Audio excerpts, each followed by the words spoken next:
नाज़रीन, आपको बाखबर रखने के लिए मुजफ्फराबाद से हमारे नुमाइंदे हाजी मोहम्मद लतीफ़ अवान की ये रिपोर्ट देखिए। चेयरमैन अदारा बराए इंसानी हुकूक आज़ाद कश्मीर मोहम्मद अमीन भट्ट ने बुरहान मुजफ्फर वानी की शहादत की 6ठी बरसी के मौका पर बुरहान वानी कॉलेज अम्बोर में private schools and colleges association जिला मुजफ्फराबाद के ज़ेर एहतमाम मुनक़दा तकरीब से खिताब करते हुए कहा कि कश्मीर पाकिस्तान की शहरग है। कश्मीर पाकिस्तान के लिए जिंदगी और मौत का मसला है। पाकिस्तान और भारत के माबैन मसला कश्मीर पर 1948, 1965, 1971 की 3 बड़ी जंगें लड़ी जा चुकी हैं। इसके अलावा 1999 में मार्का कारगिल भी पेश आ चुका है, जिसमें अफवाज पाकिस्तान ने दलेराना अंदाज में दुश्मन को सबक सिखाया और कश्मीरी भाइयों को ये बावर करवाया कि पाकिस्तान हर दम उनके साथ खड़ा रहेगा। साबिक वज़ीर आज़म पाकिस्तान इमरान खान ने अक़वाम मुत्तहिदा में मसला कश्मीर भरपूर अंदाज से उजागर किया। आज़ाद कश्मीर की लीडरशिप सदर रियासत बैरिस्टर सुल्तान महमूद चौधरी और वज़ीर आज़म आज़ाद कश्मीर सरदार तनवीर इलियास खान ने मसला कश्मीर को सर्द खानों से निकाल कर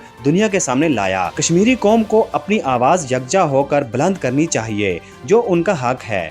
दुनिया में इंसानी हकूक़ की तमाम तंजीमों को भारत की तरफ से कश्मीर में किए जाने वाले जुल्म को बेनकाब करना चाहिए। लतीफ़ अवान, हक न्यूज़, मुजफ्फराबाद, आज़ाद कश्मीर।